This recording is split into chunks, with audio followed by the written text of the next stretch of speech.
call. You okay? You want another one? Okay, good evening, everyone. Welcome to tonight's community forum for the Waterbury Public Schools. And I apologize, there's a bit of an echo. It's this mic. My name is James Guerra. I'm the president and CEO of JG Consulting. My firm is the consulting group that has been leading this very important endeavor to recruit the school system's next superintendent. So I am here on behalf of the search firm representing the school board, and tonight we have three very important guests, along with all of you from the community, the staff, students alike, to hear from. So this evening I will ask a series of questions. Each of the three candidates has been informed and instructed of the format. All three candidates will be asked the same question. Each question that I will ask this evening has been received by different community members over the course of the past 5 days or so. So there's a series of 10 questions. If we have enough time to ask additional questions that I have here in the item bank, I will ask more questions. But each candidate will have 3 minutes allotted per question. So I have my timer here to keep them on track. I'm going to start from my right all the way down the line, starting with Dr. Lewis, then Dr. Shorts, and then Dr. White, and then we're going to come backwards with Dr. White starting first and so forth. So there's going to be a random order to the questions. So my hope is that we'll get through as many questions as possible. And again, I want to thank all of you who are here publicly, those that are watching virtually through our broadcast, through the streaming. For anyone who provided questions in advance of tonight's meeting, thank you for doing that. Thank you for your engagement in this process. Okay, so in the spirit of the time, we're going to get started. First question, Dr. Lewis and other candidates. To kick things off, we would briefly like to hear about you, your career, and the things you feel is important for us to know about you. Sure. Can everyone hear me okay? All right, we're off to a good start. Good evening, everyone. I am Davion Lewis. It is a pleasure to be here with you all this evening. Thank you to those of you who are here in person, as well as to those of you who are with us online, and to the other candidates. Dr. Schwartz, thank you for the very warm welcome, and Dr. White, good luck to the both of you. So I am currently the Assistant Superintendent of Student Services in South Bend, Indiana, which is a district of a little over 15,000 students. So very similar in size and demographics, and some of the challenges similar here to Waterbury, Connecticut. I have been a classroom teacher, a summer school principal, a grade level chair. I've been a board member. I've consulted with boards. As well. I've been in and out of both traditional districts as well as in charters, as well as in nonprofits. So I bring a very diverse, broad background to the work. I am a first-generation immigrant myself. I've now lived in 3 countries, 7 different states, and one of the things I know to be true is that regardless of where people come from, they all want the same thing for their kids. They all have the same hopes and dreams and aspirations for their little kiddos. And I bring that global, broad-minded, equity-minded perspective to the work. And I'm hopeful to be your next superintendent. Thank you. Thank you. Dr. Schwartz. Thank you. Good evening, everyone. And I want to thank the Board of Education for this rigorous process to select the next superintendent for the Waterbury Public Schools. It's an important position, obviously, in the city, and I want to thank them for that and JG Consulting. For over 20 years, I've dedicated my life to education. I started in a small little town in East Granby, Connecticut for 2 years, and I taught there, and I thought, you know, there's something different for me. This is great. I love these Granby, great kids, great families, but I wanted to do something different. So I took the lunge, and I went to New York City for a year, and I studied in New York City and worked there at PS 126 in Jacob August Free School. And I fell in love working with students from the inner city, and from there I went to Hartford, Connecticut, where it's the only district I applied to at the time because it's the district I wanted to go to. And I taught there for about 7 years. I was able to also become principal in the Hartford Public Schools. I was a principal of a expeditionary learning school. I started that school as a redesigned school there. I also had at Moylan School, I also had a Montessori component at our school. From there, I was recruited to Waterbury Public Schools to be the instructional leadership director. And I've worked here for the last 12 years, not just as the instructional leadership director, who was the director over 10 elementary schools. I then worked my way up to be the chief academic officer in the Waterbury Public Schools. I was then also promoted to be the deputy superintendent, and of course now serving as the interim superintendent. And you know, James, you asked, what's something important that you need to know about me? I live in the city. You know, I live 3 miles away from here. I go to bed every night there, I wake up, kiss my beautiful wife, I think I hear my kid in the back. She's going to preschool here next year. She's not going to a private school. She's not going to a different school system. She's going here in the Waterbury Public Schools because I believe in the Waterbury Public Schools. And so I'm really happy not just to be an employee here, but to be a resident here. And I care about this city tremendously, and that's why I want to be the superintendent. Thank you. Dr. White. Good evening, everyone.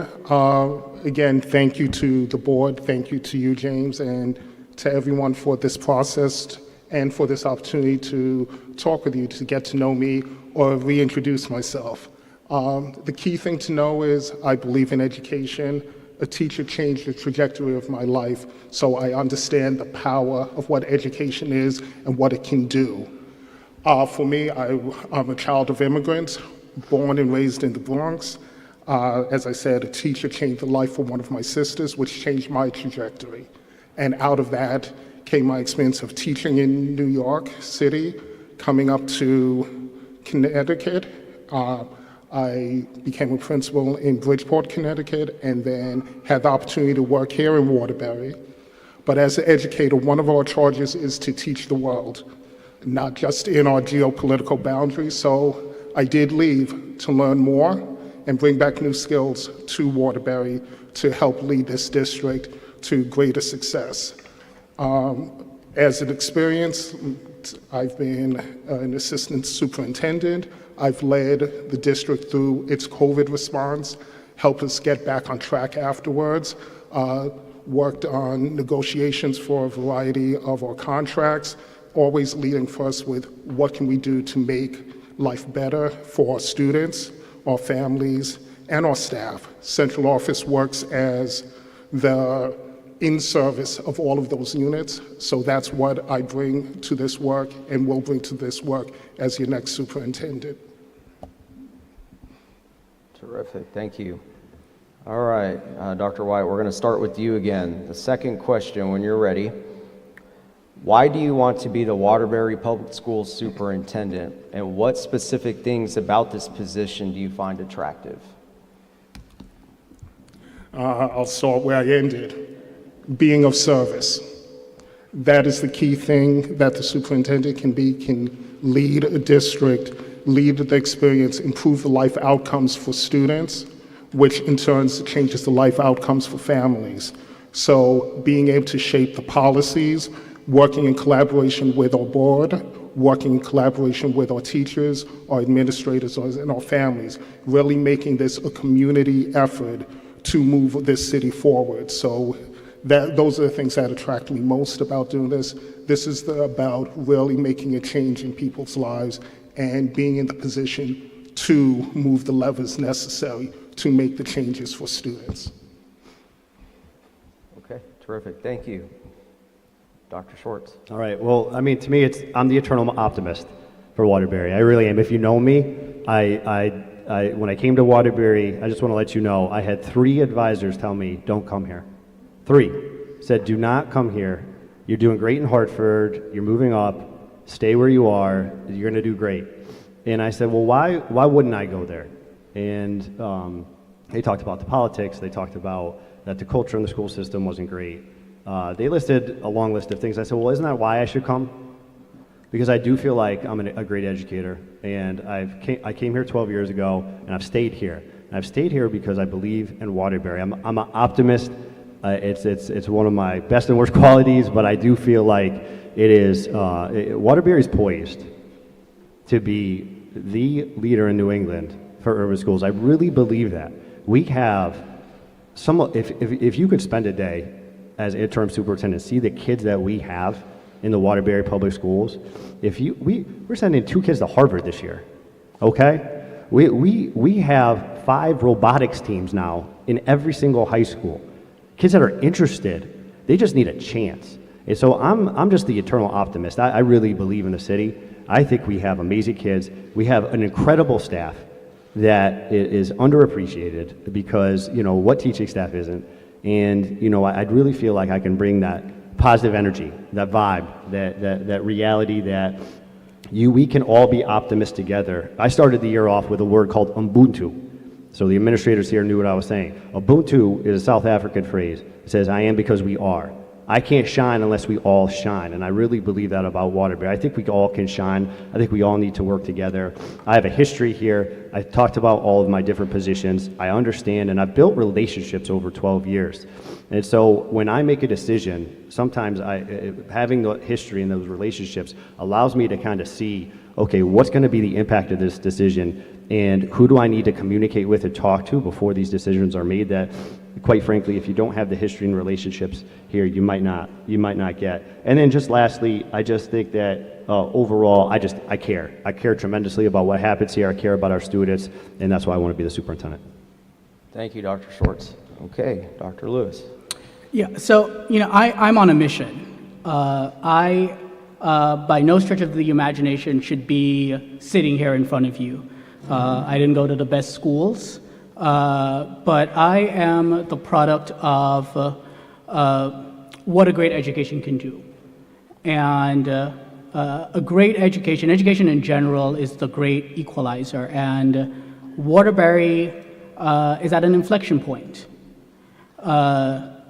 There's a lot of opportunity, as Dr. Schwartz talked about, and the city's poised to do great things, but there are some challenges, and education, again, being the great equalizer. There are about 24% of Waterbury residents live below the poverty line. The average median household income is around $51,000 per year. Unemployment is around 7% in the city. You have about a 1 in 234 chance of being the victim of a crime. And education is how we solve those problems. Over the last 5 years, over 300 plus new businesses have opened in the city. But as those businesses open, as the mayor and his administration bring down unemployment, a couple years ago it was 10.5%, now it's at 6%. You will need an educated workforce to be able to take those jobs. Folks in the communities, whether from Bunker Hills to Burnt Hills, they're being priced out of the housing market. The average cost for rent of a one bedroom is around $11.50. And if folks can't afford that, then our public school system is simply not doing the job it's intended to do. I'm on a mission, and public education is the great equalizer. It's how you change the lives of young people, but more importantly, it's how you go on to change the community. Now, Waterbury has a lot of great ingredients, but it's going to require a leader with a bold vision, a courageous leader who's willing to bring all the stakeholders together. And again, I am so grateful to see so many of you here, but I'm also disappointed that the room isn't packed. This is our city, this is your city. And yes, Dr. Schwartz is the internal candidate. He's been here 12 plus years, has a lot of great relationships. That will be important. Dr. White's been here and it's a homecoming, but so too can having an outside perspective come in to help shape how we move forward. And that's why I want to be the superintendent, because this is a great opportunity. And I think I can help us take the necessary steps to change not just our schools, but the entire city. Thank you. Okay, now I'm going to start with Dr. Schwartz this time. Okay, question number 3. What would your top priorities be for the district, and how would you plan to achieve them? Thank you. So the top priorities, I've been able to think about this for a long time now, and I see some people smiling at me because we've had a lot of good conversations about what to do here. I think sometimes what happens in Waterbury is we solve problems that don't exist. So we start initiatives that are great, that might make the paper, that might look good, but they're not solving the core issues that actually exist here in Waterbury Public Schools. And some of the issues that exist here are the same ones that were here when I came 12 years ago. And so having the opportunity to be the superintendent, to be able to lead the vision with the charge, with the priorities, in collaboration with the Board of Education, is really exciting for me. And so some of those priorities are this: unless the city finds a way to offer better, high-quality preschool education for all students, we are going to continue to have students entering kindergarten that aren't ready. We need to do a better job at the preschool level. That's one. Multilingual students, we've almost doubled in 10 years. We need to have a better infrastructure. We need to give Manny, who I see back there, who is our supervisor of multilingual services, we have to give him an opportunity to be able to develop his department the way he sees fit so that he could serve. He's one supervisor over 4,000 students. That's not a department built for success. So we need to do a better job for our multilingual learners. We also, elephant in the room, special education, folks. Special education. Special education costs have gone up $10 million in 5 years. $10 million. And it's not that many more students. It's just the costs are rising. And Waterbury is known for its programs. We have great internal programs. We have, I was at an event on Sunday at Bucks Hill Park for autism awareness, Mr. C's Voice, and we're starting a special education parent-teacher organization for anyone interested. But the reality is unless you solve special education, the staffing, we've been down 40 staff almost all year in special education.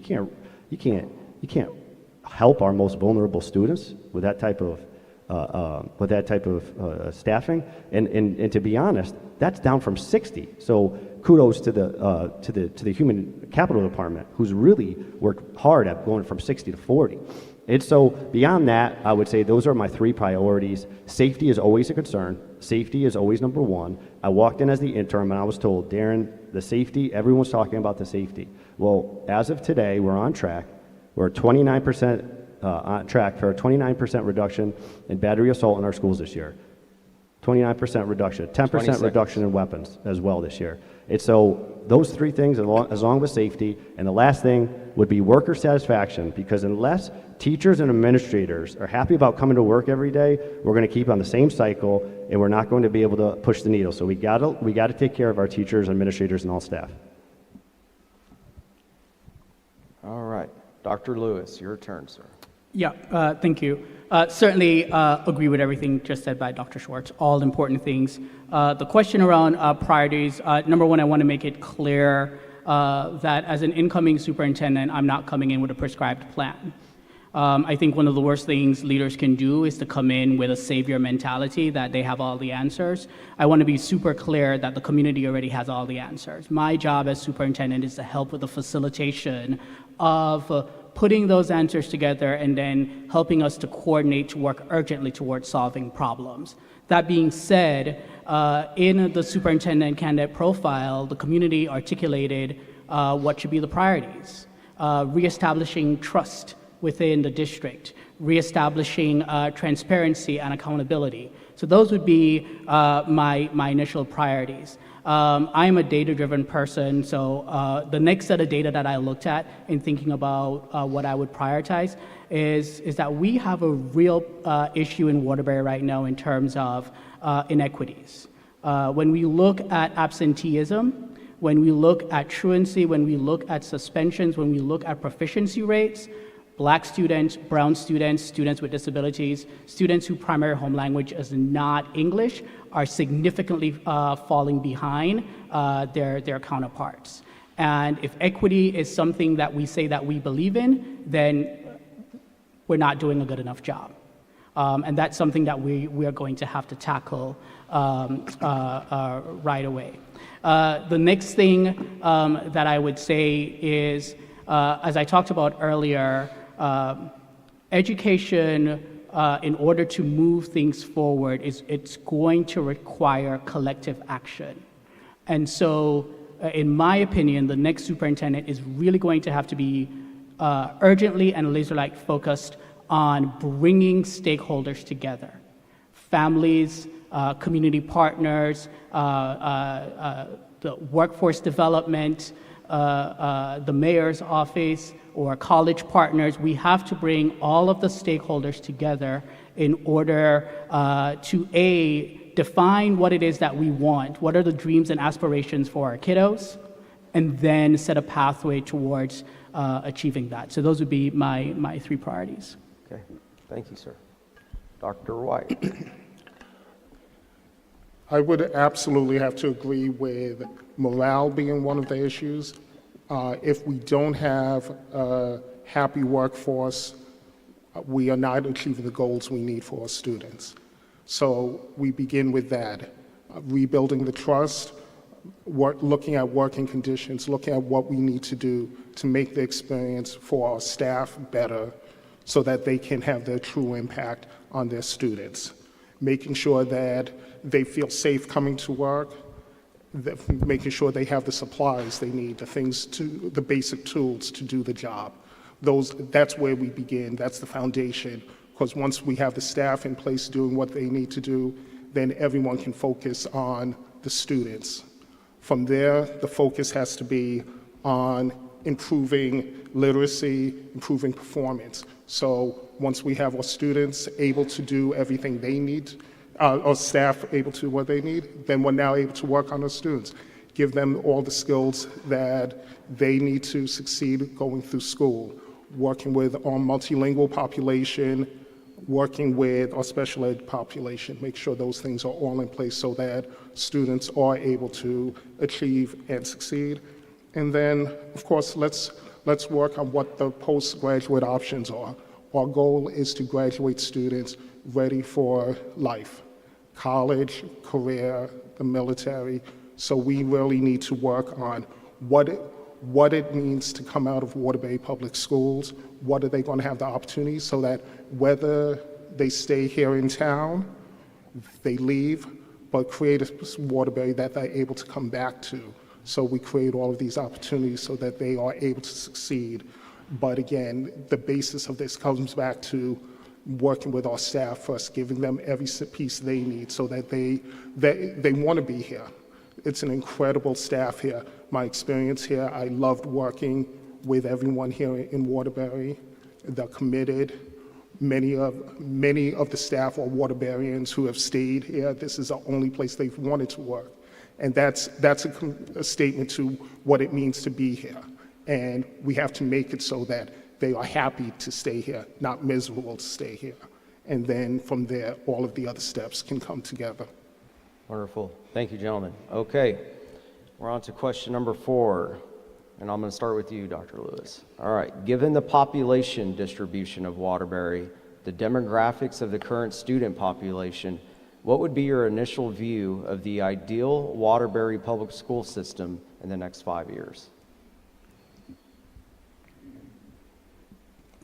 So I'll start off by, I guess, doing something I'm not supposed to do, which is somewhat reject the premise of the question.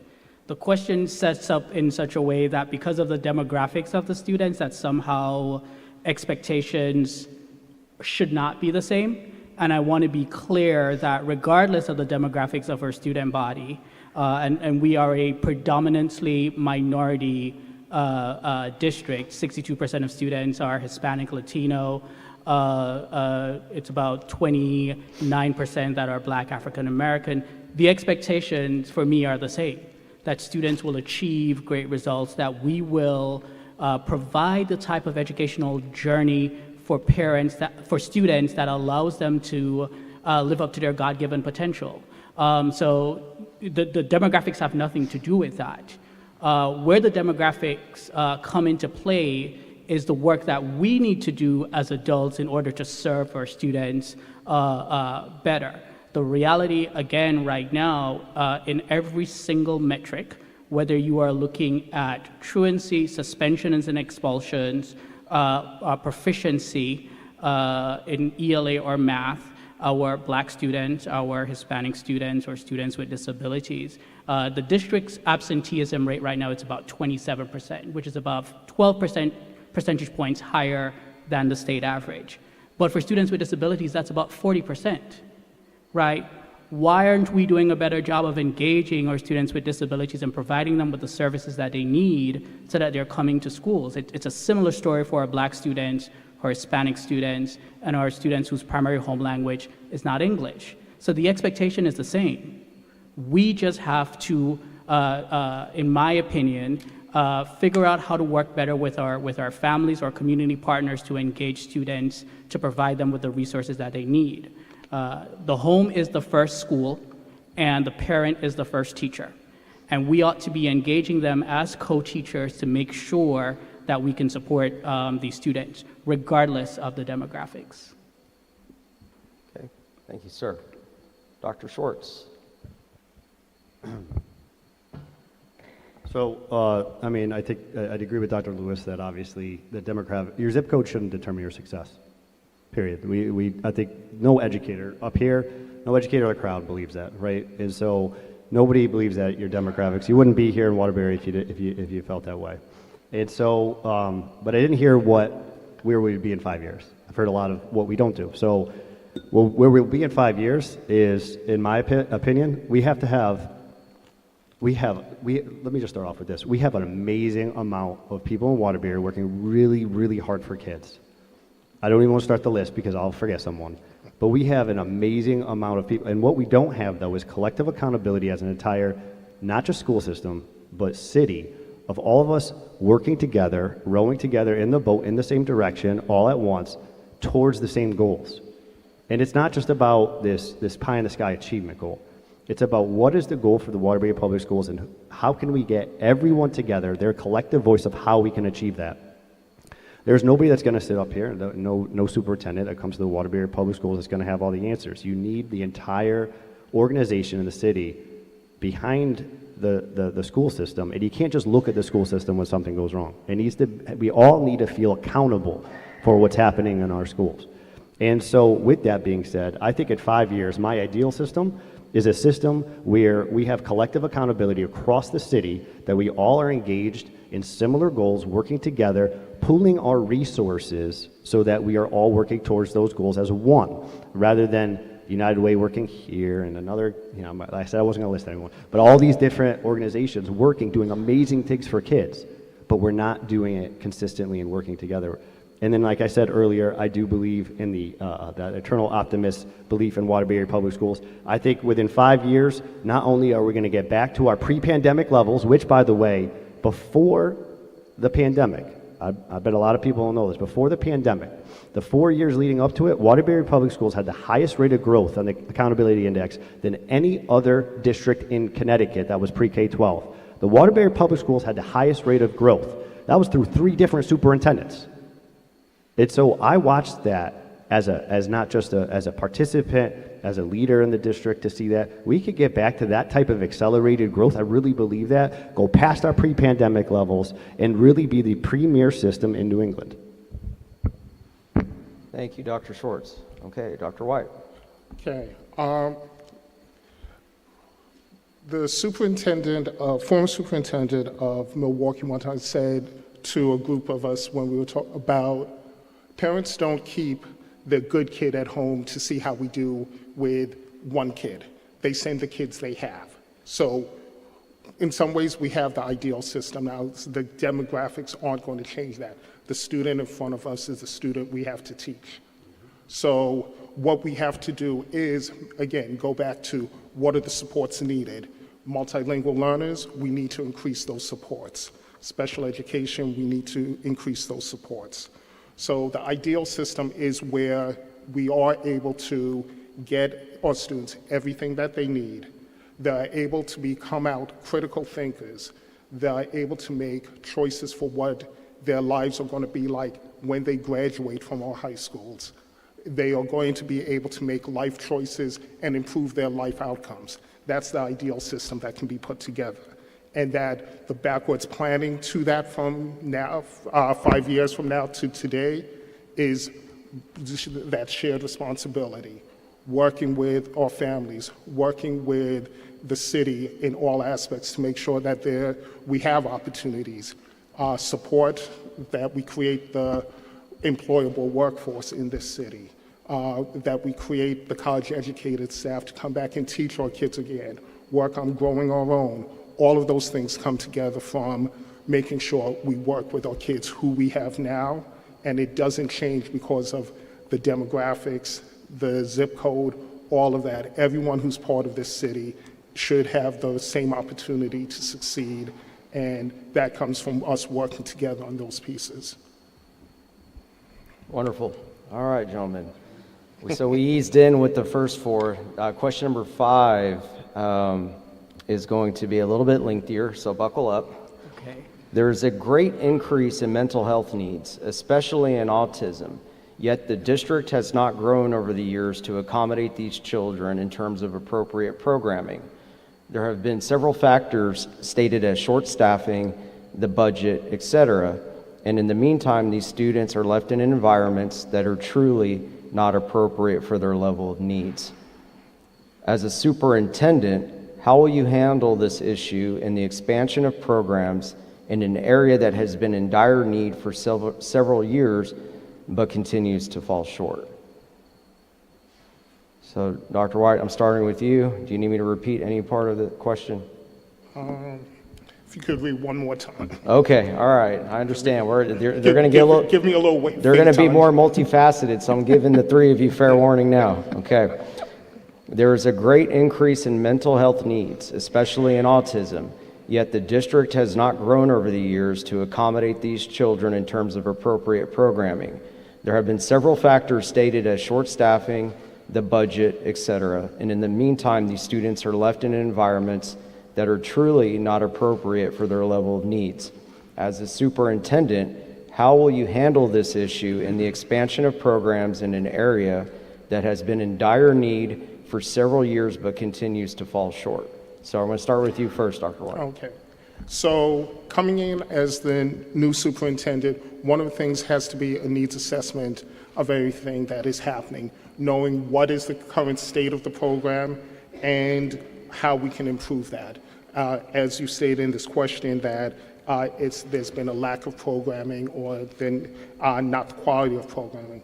Quality programming begins to improve with that needs assessment, knowing what needs to be done, making sure that we are accurately placing our children in the right programming, and then also providing the professional development for staff where necessary, expanding staff so that we have these programs put in place for autism, but for mental health in general. We know that since the pandemic, our students have come back to a very different experience, a different way of coping, and different levels of struggle.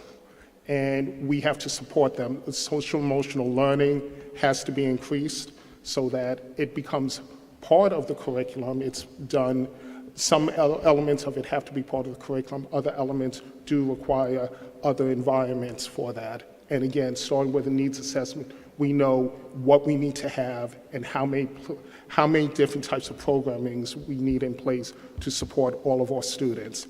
And then from there, training up the staff to be able to deliver that program and working on what will probably be very difficult budget decisions to make priorities in these areas, because it does cost more to do proper programming, but children deserve those things. And then we have to make that a priority and live up to the priorities we set. Okay, terrific. Dr. Lewis. Yes, certainly agree with Dr. White. I think the first thing you do is a needs assessment. You get a sense of what is already in place, what's working, what's not working. I think the second thing you do is do some asset mapping to see what resources are available within the community that we might not be taking advantage of. Schools are microcosms of their communities. And so whatever is happening in a community would ultimately manifest in a school. And so just as in a community, you have a wide array of resources to support the community, you similarly need the same things happening in schools. And so one of the things I really try to emphasize is the need to create ecosystems of supports around schools which require public-private partnerships. Especially in areas where we are lacking, such as mental health. I think about in Atlanta where at the Rice schools, I brought to our schools the first in the state to provide all of our staff to become certified in mental health first aid in a partnership through NAMI, the National Association of Mental Illness. I think because this is not just a Waterbury specific issue, this is a statewide and a national issue, I would want us to look at working with our neighboring districts to create some sort of a regional hub so that we can pool resources, because all of our districts across the state right now are struggling financially, especially with the loss of ESSER dollars. So where we can pool resources to solve some of the same problems, I think this presents an opportunity. I think this is an opportunity as well to utilize technology. A lot of mental health resources are available through technology. I remember, again, going back to Atlanta, even pre-COVID, I partnered with organizations to be able to do speech and occupational therapy virtual, and we were the first to do it when others thought that things like that wasn't possible, that only certain services could be done in person, and I demonstrated that it could be done virtually. I will also add that a role of a superintendent, especially in a district this size, is that we have to be on the front line working with or appointed and elected officials, advocating on behalf of our district for more funding from the state. A district our size, we carry a lot of social and political capital, and I think to be able to go to legislators and say, I am representing a system that 20 services seconds. 18,000 students and their families are fed up and they are expecting you all to find more money in legislation to support the needs of their students, I think that's a powerful part of the work. And those are some of the things that I would absolutely do. And I, in my last 5 seconds, just emphasize the need that mental health support has to go to our staff as well. Because they came back, I came back, we all came back from the pandemic with a variety of different things. And so it's not just students, it's the adults in our communities as well that I would want to make sure that we're supporting in terms of their mental health needs. Thank you, Dr. Lewis. Thank you. Okay, Dr. Schwartz. Okay, thank you so much. Big question, so long answer here. So, you know, what I've been able to, in Waterbury, our teachers need help.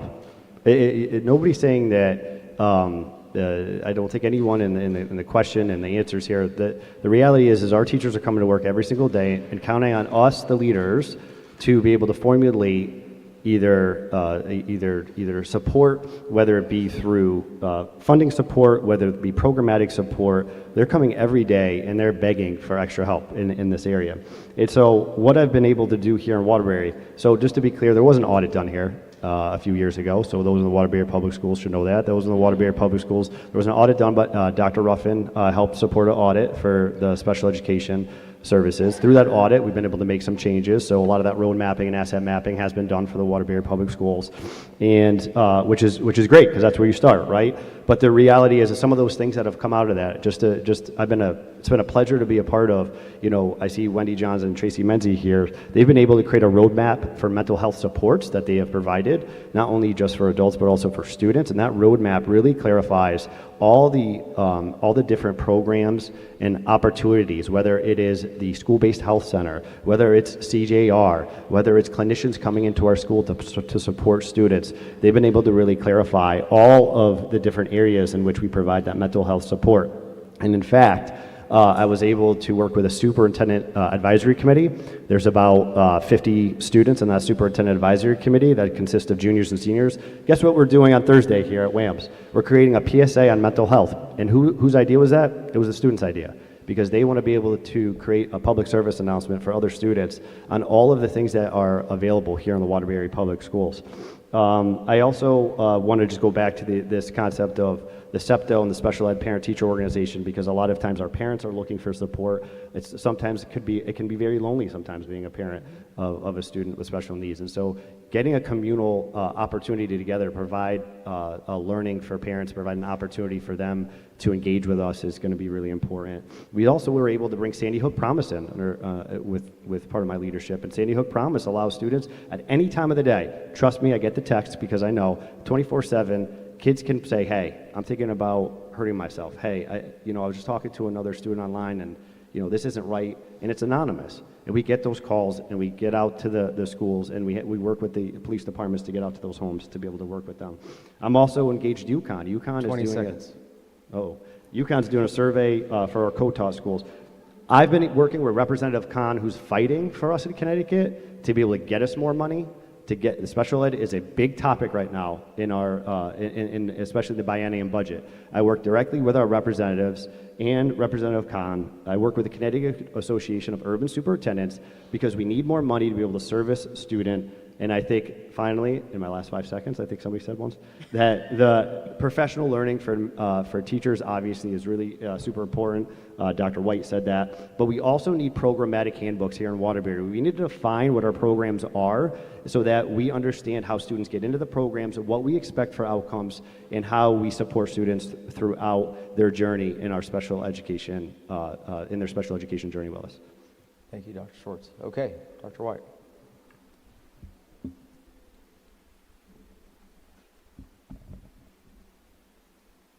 I'm sorry, I want to give Dr. Schwartz a break. That extra 5 seconds threw me off. All right.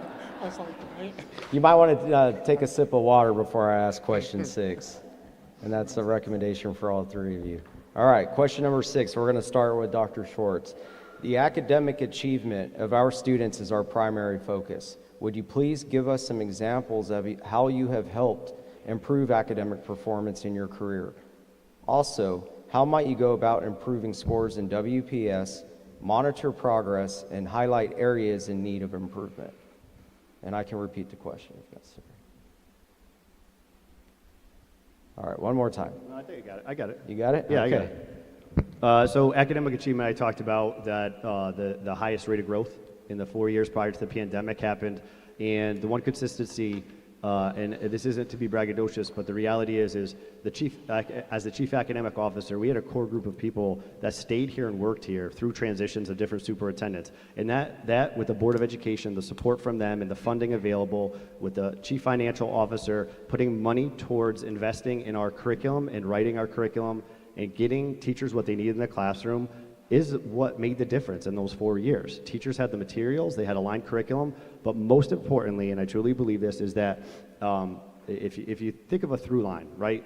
Their central office, which everybody likes to talk about, right? So their central office has a through line, and they should have the same goals as building administrators. Building administrators should have the same goals as the staff within their classrooms, and then students should be setting goals aligned to that. And so we used to do that. We used to have a better through line from central office all the way to the student, and we've gotten away from that. And so for me, improving the academic achievement, there's a playbook that has worked here in Waterbury, and it is working through that through line and identifying, number one, what we need as a district, looking at the scores, and doing a root cause analysis. Why are we getting these scores? Not to make assumptions, not to make guesses. Although I've been here for 12 years, it's an important task to be able to go through with your educators to say what is the root cause of why we're getting these scores, and then to be able to establish goals with the Board of Education, and again going back to that idea of collective accountability, everybody working together towards the same goals.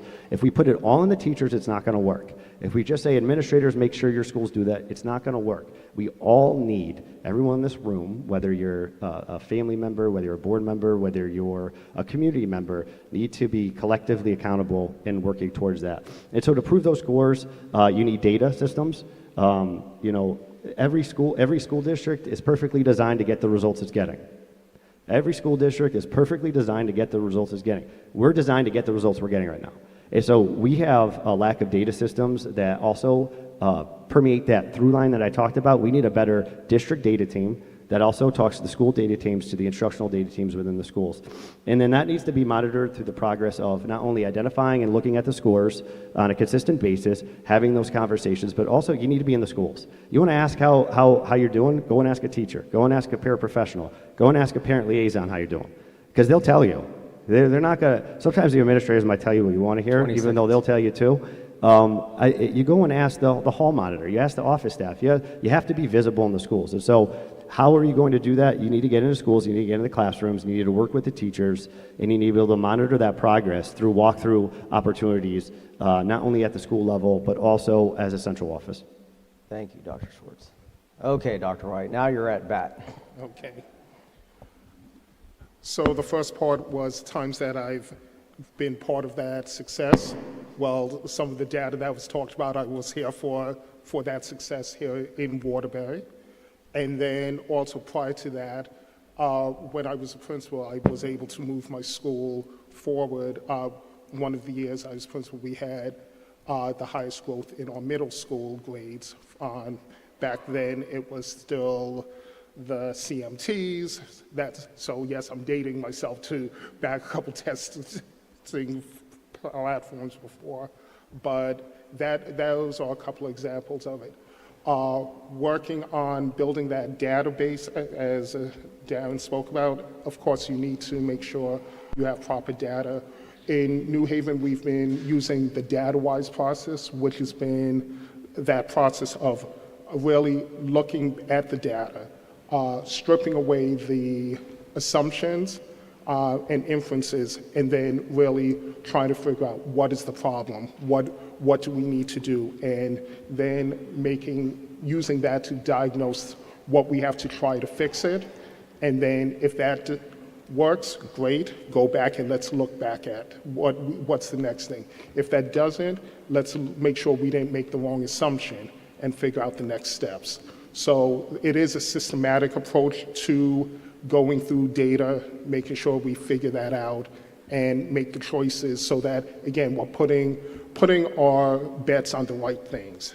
Of course, making sure that curricula is up to date in all the time and continue to update that so that we are teaching our things the correct things so that they are able to succeed on the exterior measures.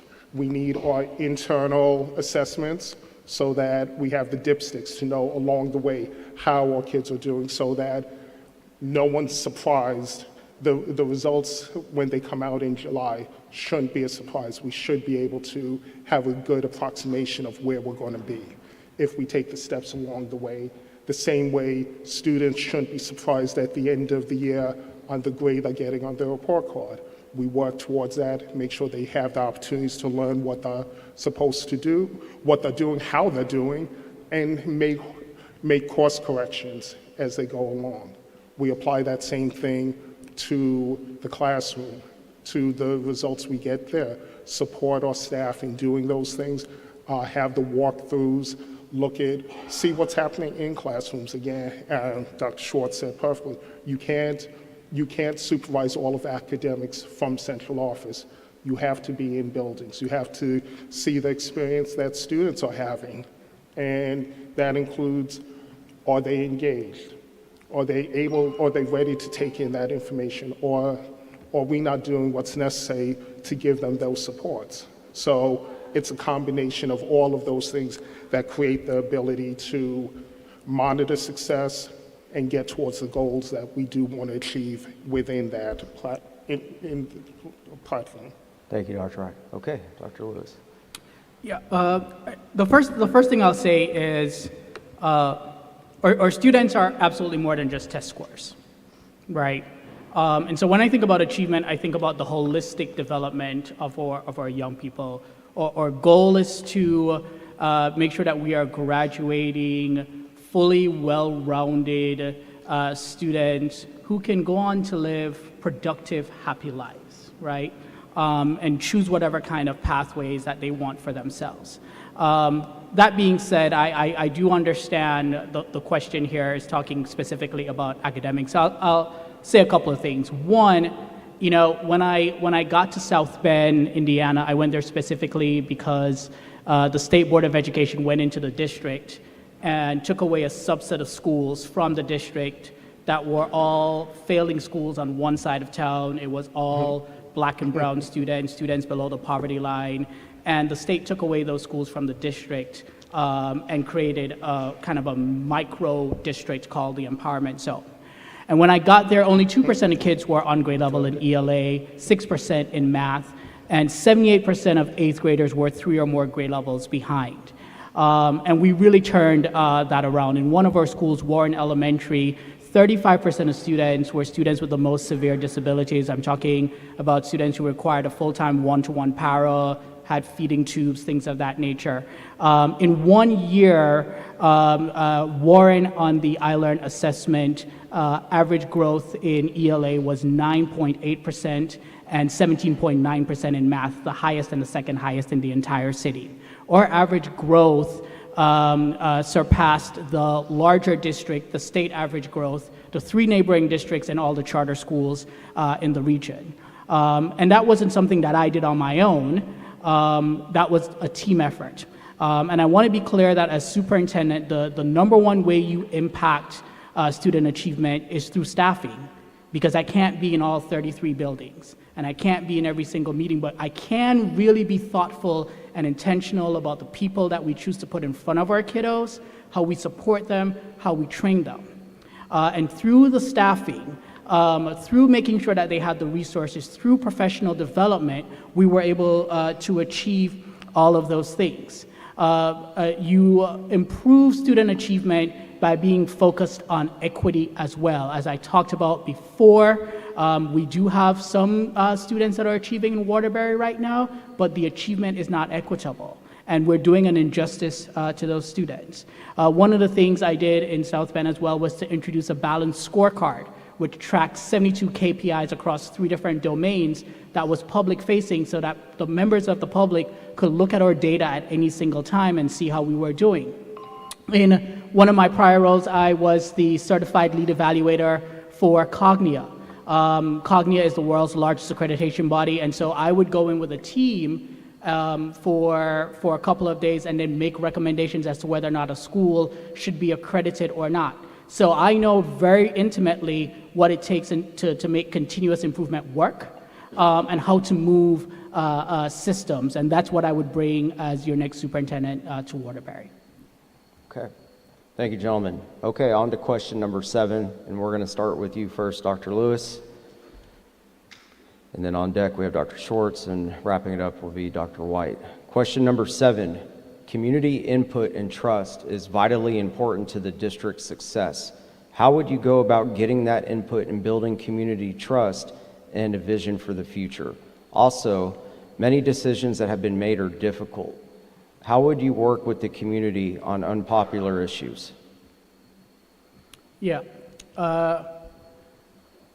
When I again got to South Bend in my first 90 days, I did well over 15 town hall meetings with just families alone. I was also intentional about making sure that I did town hall meetings by subgroups. When you have town hall meetings, one of the things we know to be true is that for our families whose primary home language is not English, they're often hesitant to come to public forums, and if and when they do, they're often hesitant to speak up because of fear or embarrassment around the language barrier. And so I held meetings specifically for families who did not speak English as their primary language.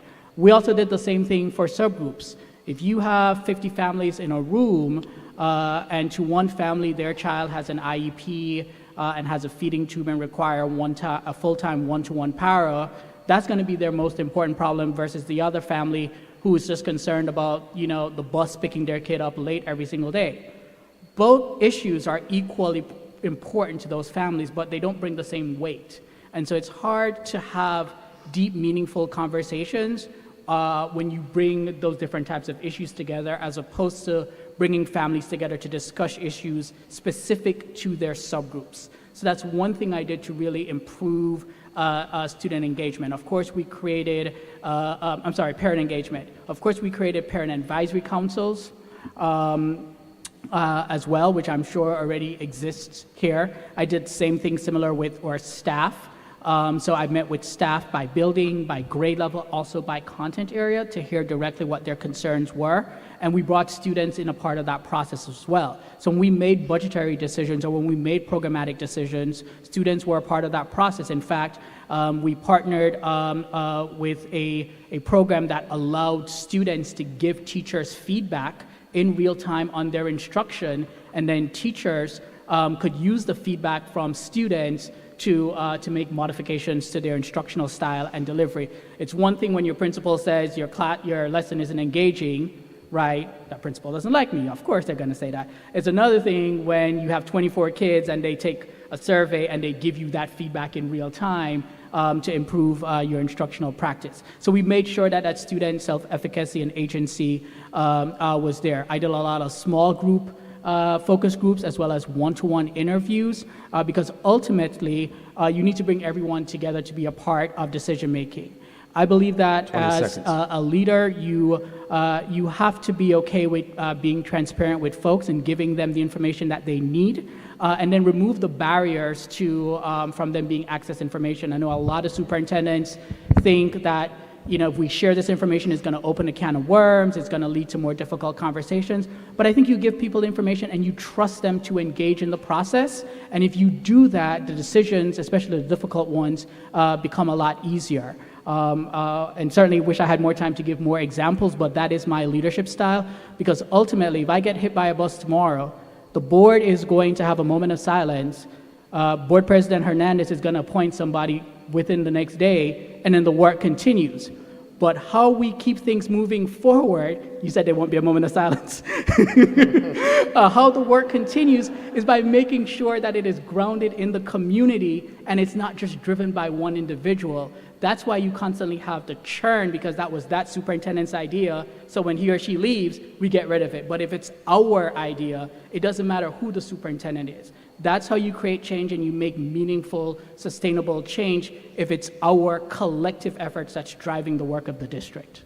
Okay, thank you, Dr. Lewis. And Dr. Schwartz, I'll give you and Dr. White 30 more seconds on this I'm sorry, question. guys. No, that's okay. I think the one positive, although, I've heard from Dr. Lewis that, bringing an outside perspective in could be a breath of fresh air in terms of a new direction.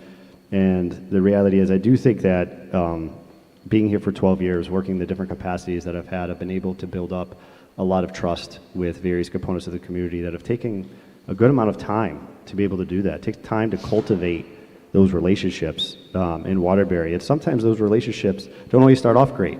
Sometimes they start off good and then they become tumultuous, and then you come back together and you end up working together towards the betterment of what's right for kids. But over 12 years, I've been able to gain a lot of those relationships within the community. And so to seek that input, it may look slightly different for me, but I also don't want to assume that I know what people are thinking just because I've been here for so long. And so I do, if elected as and promoted as the superintendent here in the district, I do think that there is going to be maybe a truncated version of a listening tour that Dr. Lewis talked about.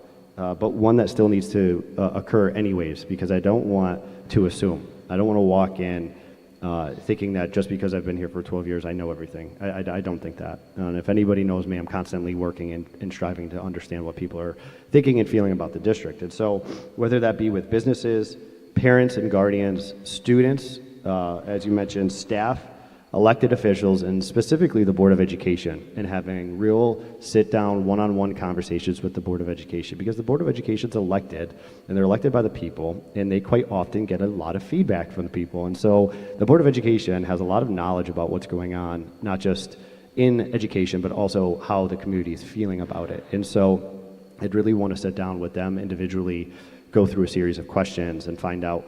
And one of my questions will not just be what's going right, what do you think needs to be worked on, but also who are we not talking to that I need to talk to? Because it's a big district, right? So even if I've been here for 12 years, there's people that I have not made connections with yet, and that I really want to. I yearn for that. I spend a lot of nights and weekends trying to do that, continue to do so. And so, not just the forms that we talked about. I think that's a good idea. Obviously, the traditional forms and surveys could reach people that have a hard time getting out of the house. It could also be in languages that are spoken at their home. But also, you could do you could cast and do a presentation via the social media and try to reach people that way as well. I think that's an important way to try to reach everyone. Not just having them physically come, but maybe you're set up and you're casting on a platform. But also, I think it's important to meet people in places that aren't like this. Schools aren't the most inviting places for everybody in the community. If you had a bad experience in a school, you usually don't want to go back to a school to go talk about how education's going. So I would want to I'd look out to looking at the Hispanic Coalition, looking at our churches, looking at different areas within the community, whether it could be the YMCA, could be WOW, could be the North End Rec, all the various organizations that are in the communities that, whether it's PAL. PAL has lots of kids, lots of programs, right? Everybody knows how important PAL is. Maybe you should go there and ask for feedback rather than inviting people and saying, come to my home and talk to me here, because it can be intimidating. So I'd want to do that as well, because I think that builds trust. When you meet people where they are, and especially where they're comfortable, I think that's really important. And then finally, you asked about unpopular issues. We've had a few in Waterbury over the years, I'd say, and so a few unpopular issues. I think you got to be upfront and transparent, and you got to lay it out in the data and the facts. And you can't communicate enough. You got to communicate, and you can't walk into a situation that's going to be unpopular and assume you already have the answer. You have to be an active listener. So you got to lay out the facts, but then you got to listen. And sometimes when you're just listening, something triggers like, oh, you know what? There's a different path than what I was thinking of, because I was able to actively listen and bring it. So you have to be honest, you have to be transparent, you have to be upfront, you can't hide away, you can't just sneak it on a Friday afternoon out there. You got to just be out there with the information, be willing to hear people, actively listen, and then, and like I said, don't go on to answer your own question without an open mind. You have to be open-minded. Okay, thank you, sir. Dr. White, the mic is yours. Sometimes by going third, the worst thing is a lot of things you've thought about and want to talk about have already been taken, but no problem. But I'll start with the point Dr. Schwartz had talked about. Yes, part of it is being outside of the buildings, outside of the school, going to community, not just sitting here and hoping the community will come in. We have to go out to different places, be visible, be out asking the questions, talking with board members, hearing, what are you hearing out there? Talk to our teacher, what are you hearing? So that we know when there's an issue, what the issue is, and try to support, because it doesn't always have to be when the house is on fire. If we could put things out when they're smoldering, by getting ahead of things, and the way you do that is by having open communications, knowing what's going on around the city, being engaged, doing the things on the weekends, the night events. All of those come into building that sense of community, communication, and ultimately trust. You have to also use technology. We at the age where you do have different platforms that can elicit feedback, whether real-time surveys, all of those different methods can be used so that the person who can't necessarily be out here, I'm sure if we look at the count of the streaming tonight, it is far exceeds the number of people in this room. If there are ways to get feedback, those are the things we have to do so that the community, while they may not physically always be able to get somewhere, that they do have a means to engage. Having the frank conversations and then the difficult conversations. I was here when we started Turnaround at Crosby and Walsh, and some of those were not very popular times. And the work came about through communication, talking with our stakeholders, explaining what was happening, talking with our teachers, how this was going to be, what does this look like, and come to some real understandings. You can't do that by just hiding. You have to be forward with that. You have to be able to take the decision and deal with the consequences, and then also, if you've made a mistake, you've made a mistake. Recently, I had to move an assistant principal from one school to cover another school for a variety of reasons. Nothing was wrong, it was that another principal was out on leave. But the announcement came out, this is happening, and the staff felt hurt, and they expressed that to me. So I came, I met with the staff at the staff meeting. We actually held a restorative circle, giving people the opportunity to talk about their feelings about that. One of the things they said, felt that the announcement was cold.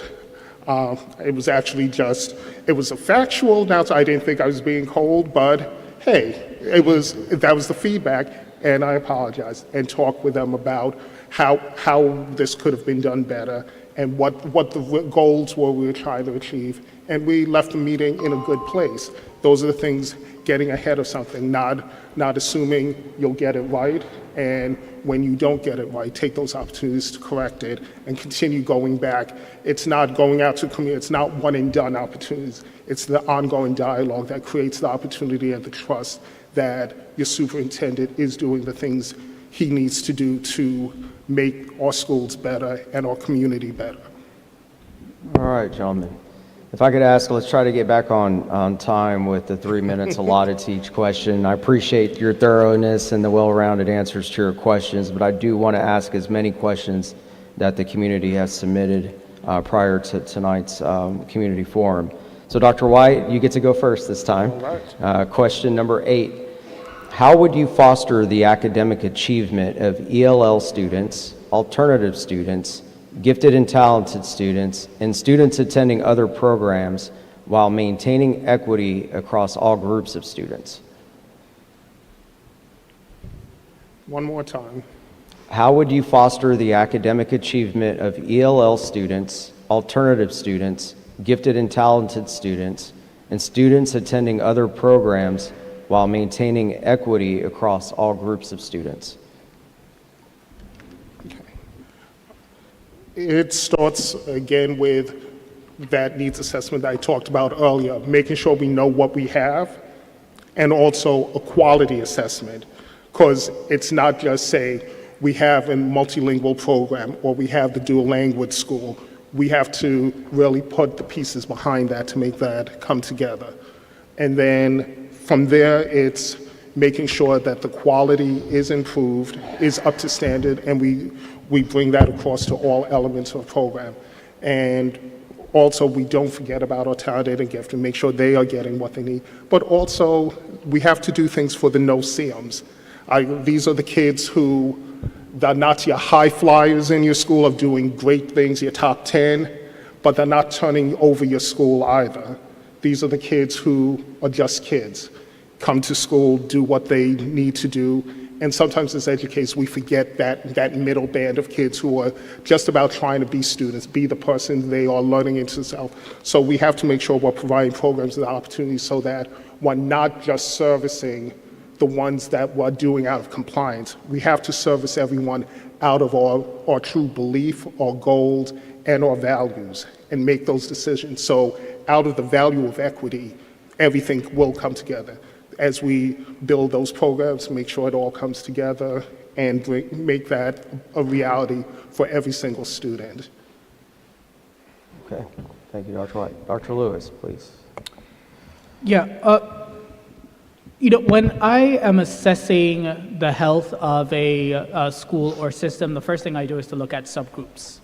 If your subgroups are doing well, then it increases the likelihood that your general population is doing well. When you build a building and you put stairs, just only folks that can walk can use the stairs. But when you have a ramp, those who can walk and those who cannot walk can still access the building because you have a ramp. And that's essentially what equity is, and get into broader terms around inclusion, et cetera. And so the idea that by potentially focusing on some subgroups of students that you are forgetting other students, you can build the ceiling and the floor simultaneously.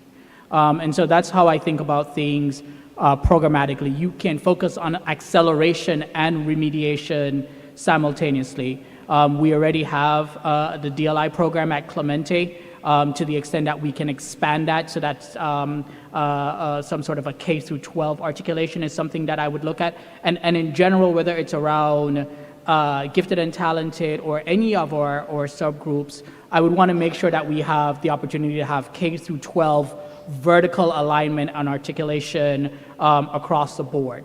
That we have very clear pathways for students, that the majority of our students have the opportunity to have AP courses, dual enrollment opportunities. Right now, when you look at AP participation, there is underrepresentation of Black and brown students who are accessing AP courses. So even within the opportunities that we have for acceleration, not all students have the same equitable opportunity to access that. But I think that starts with doing a comprehensive needs assessment, looking at the data, and then making sure that we have vertical alignment and articulation for K through 12 for all pathways. And that obviously starts with strong pre-K and early childhood.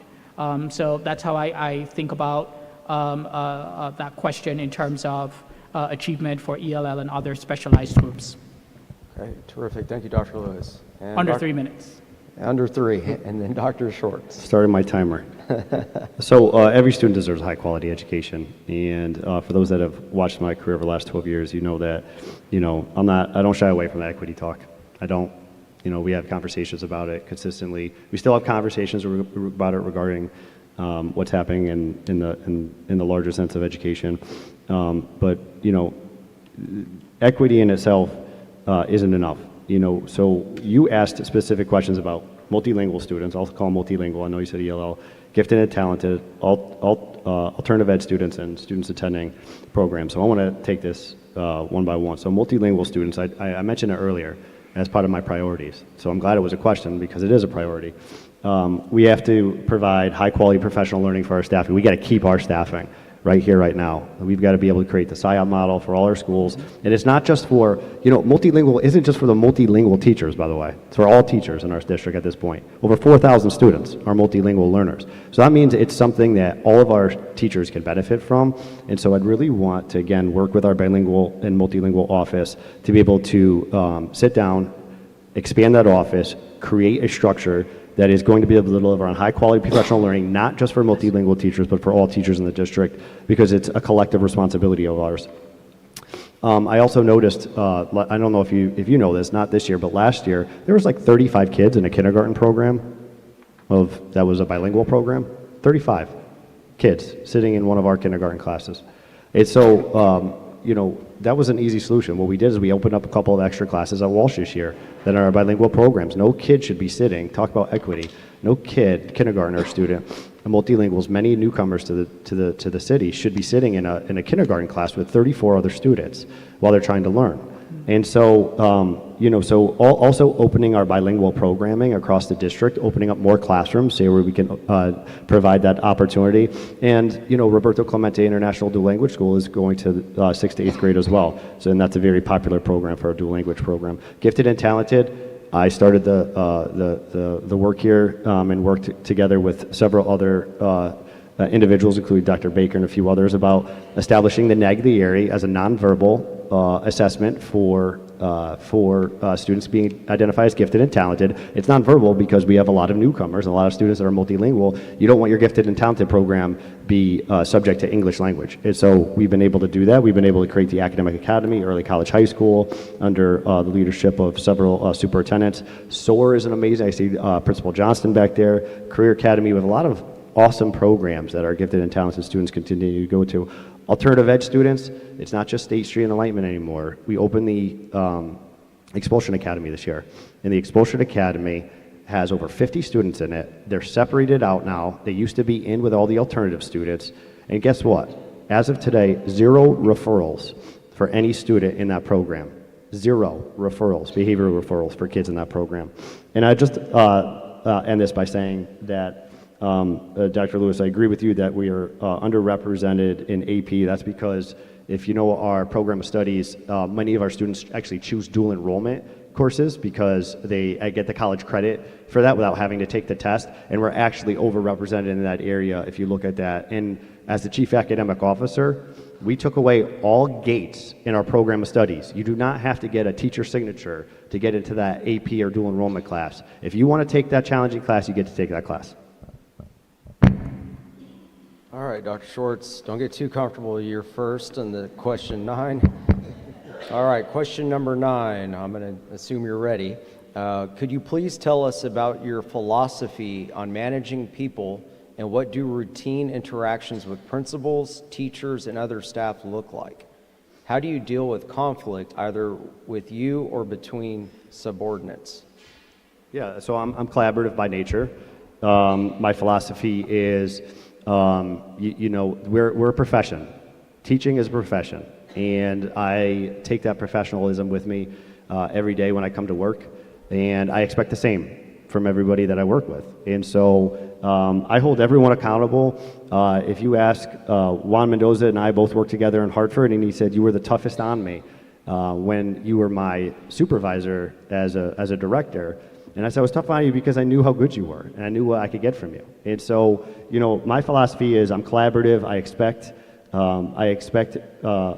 not just cabinet, but all of those at central office and our staff to come to work, not just prepared, but also with the mindset that what we do every day matters. It matters for students. And you can only do that with go back to that word Ubuntu. If my success is your success is my success. And so, I believe my philosophy is that you have to be able to work together, you have to be collaborative, you have to be able to celebrate the positive.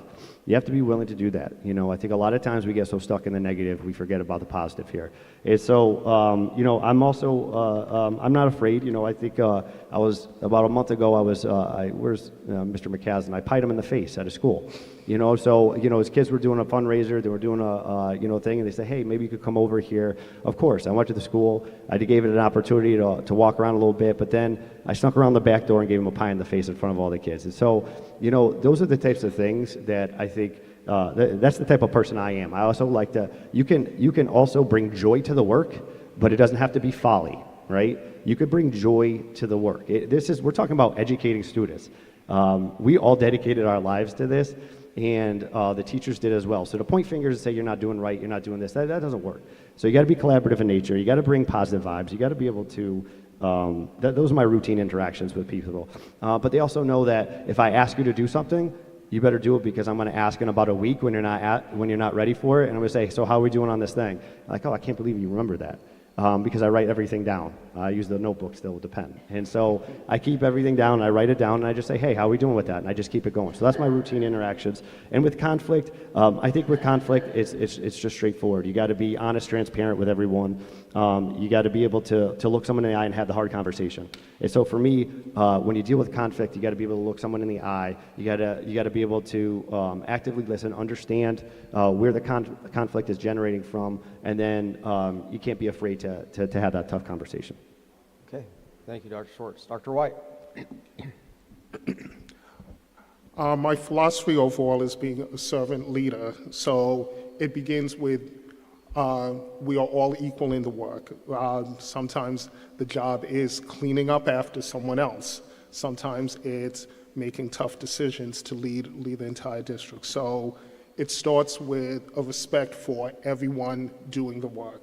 That's the beginning of it. From there, it's how do we get to the common goal? We talk about that, discuss what are your goals, what are my goals, how do we get there together? And then it's providing the supports, because there's going to be pressure, but there has to be the support to bring throughout that pressure to get both of us, all of us, to get to the level that we need to get to. So it's, at no point is anyone in it alone. Everyone is in this together. We have to make advances together. So you take that perspective. You take the perspective of the goal is to support our children. It's not to feed my ego, not to feed your ego. It is what are the decisions we're making for our kids? How do we build that together through true conversation, true accountability, and then when we mess up, own up to what we've messed up on and fix it, because we're all going to make mistakes. Big ones, small ones, own up to that. Let's move forward, figure out how we take the next step and do those things. In conflict, it comes back to that same owning up. We may not agree on every single thing, but the expectation is certain things have to be done, and it's coming from a place for moving this district forward. It's not coming from the place of, I have to be right. This is about what needs to be done for children. If we keep them at the center, keep our staff at the center of our decisions, how do we support them? The ego goes away, the goal stays the focus, and we keep moving forward in those directions. and we can solve most issues. When it's deeper than that, when it's trying to solve it for subordinates, co-workers, colleagues, and I really don't use the word subordinate, or it's about really, because everyone's a colleague. We're all doing this work together. So it's really, sometimes it's conversation with one person, then the other, and then bring them back together to get to it. Other parts, I'm sorry, allergies this evening. And the rest of it is just trying to get it done. Sometimes, as I've said before, I tend to be the velvet glove, but at times it has to be the iron fist in the velvet glove because we need something to get done. Thank you very much. Thank you, I appreciate that. All right. Team sport, very good. All right, Dr. Lewis. So ultimately, what we do is human work. And in order to do human work, relationships are at the center of that. And so one of the things I like to say is context before content, that we have to understand the context in which we work before we get to the content of that. And as a part of my leadership style, I work in service of the people that I have the privilege and opportunity to lead.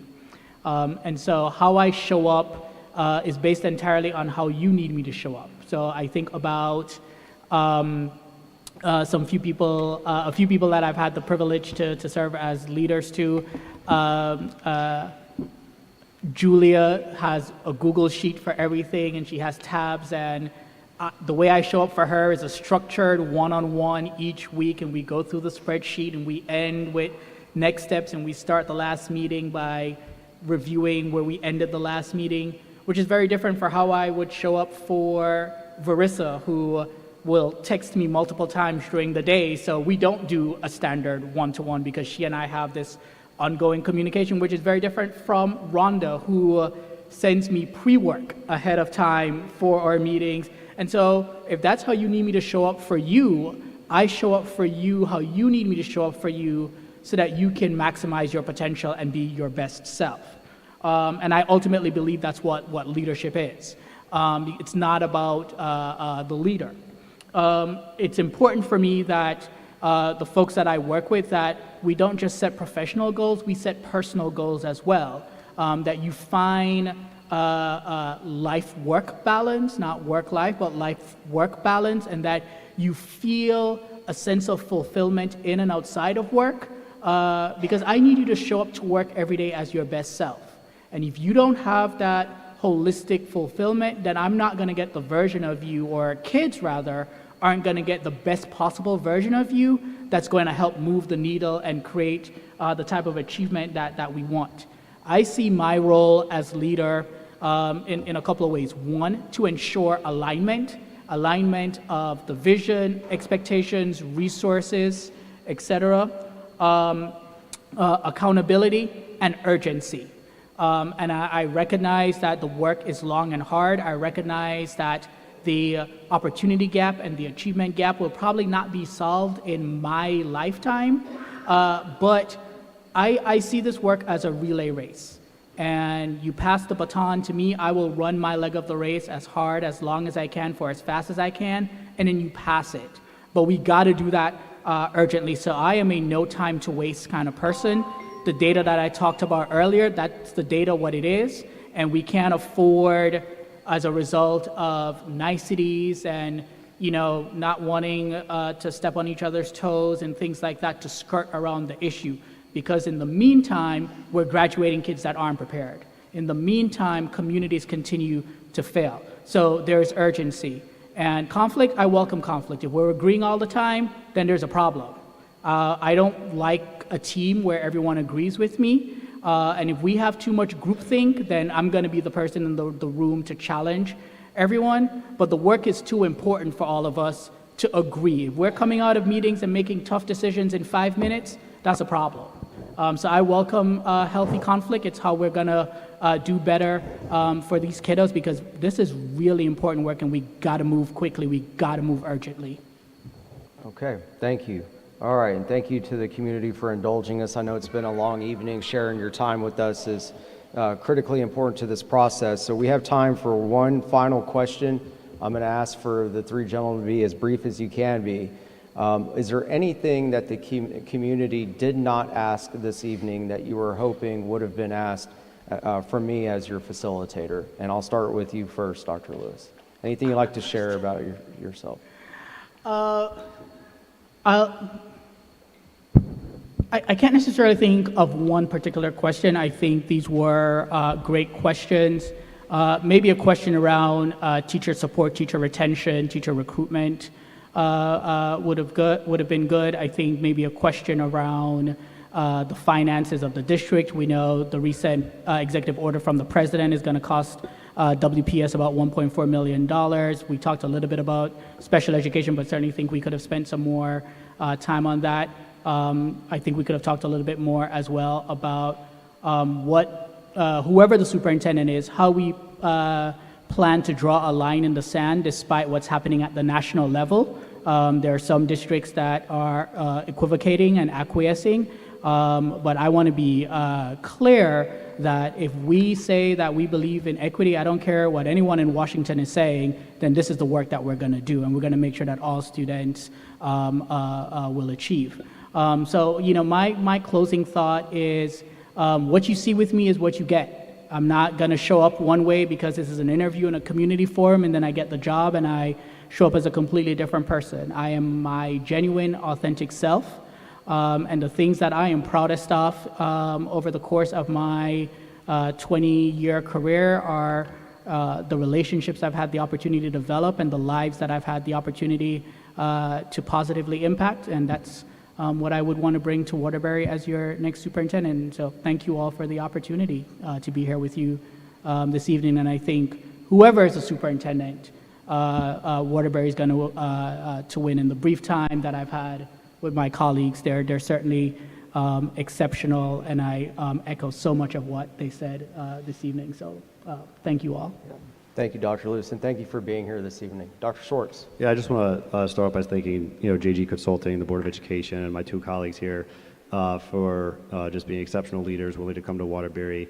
Among some of the questions that I wish were asked as well, I know we had limited time tonight, but I do think that, Waterbury is it is an amazing place that also can be difficult to navigate at certain times. And I think that a question that talked a little bit more about the dynamics of the city of Waterbury and how to work specifically with our union stewards would have been, I think, appropriate. I think working with our union stewards, our city hall, our Board of Education, and then all the other constituents that we talked a little bit about tonight would have been beneficial, because I think in a place like Waterbury, you need to understand what levers to pull and when to be able to get good things done for kids. I think sometimes people conflate, like, oh, you kind of understand the system, so now you're part of it. And people don't, I think, and specifically for me, and I think, no, I use that knowledge of the system so I could do good things for kids because I'm an educator. And so I think that something around that in how the city works would have been beneficial, and specifically working with our unions, because they represent amazing educators. We have over 3,500 staff here in Waterbury Public Schools, over 18,000 kids, and there's a lot of different unions, a lot of different entities to be able to work with. And so that collaboration, I think, is super important. And I just want to end by thanking my wife for coming here tonight, and with our little one, and she's been a long time resident of Waterbury. We've chosen to live here, and we love this city, and I hope that I have the opportunity to serve you as the superintendent. Thank you. Thank you, Dr. Schwartz. Last but not least, Dr. White. Thank you. I think a little more around student engagement would have been something I would really have liked to engage in a conversation about. That would probably be the area. Beyond that, my colleagues have covered all the other areas that would be interesting to engage in further conversation in. What I would close with, of course, is thanking everyone for being here, taking the time out, my two colleagues for experience, my friend and my fraternity brother, as that we've met tonight, but a friend for many years as we've gone through this. This is work that's done out of the heart. Education is a vocation. It is something, there's a calling to do this work, make this happen. Anyone who knows me, the people who've met me know that my work was always about what we could do for kids, how we do that, how we stand up for one another and support one another. So that is truly who I am as a person. That is who I stand up for. As your superintendent, I will be standing up for all of you. I'll be standing up to make sure we get what we need for our kids. I'll be standing up for you to make sure we make this a better Waterbury for every single person. Thank you. Thank you, gentlemen. And if I may ask the audience to give a round of applause to our 3 semifinalists. Of course.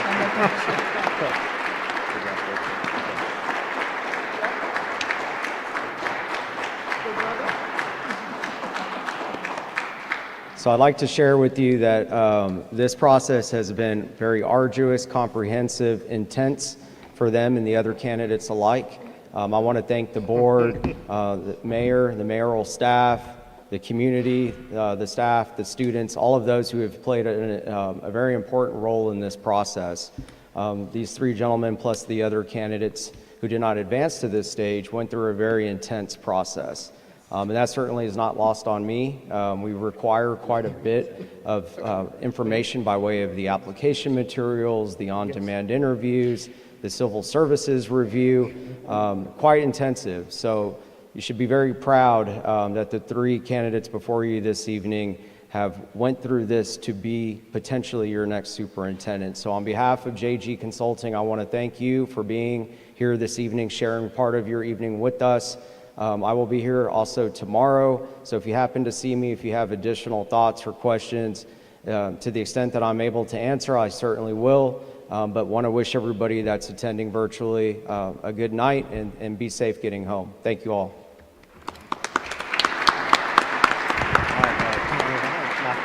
What time do you go tomorrow? 7:15. Right after that. All right, good.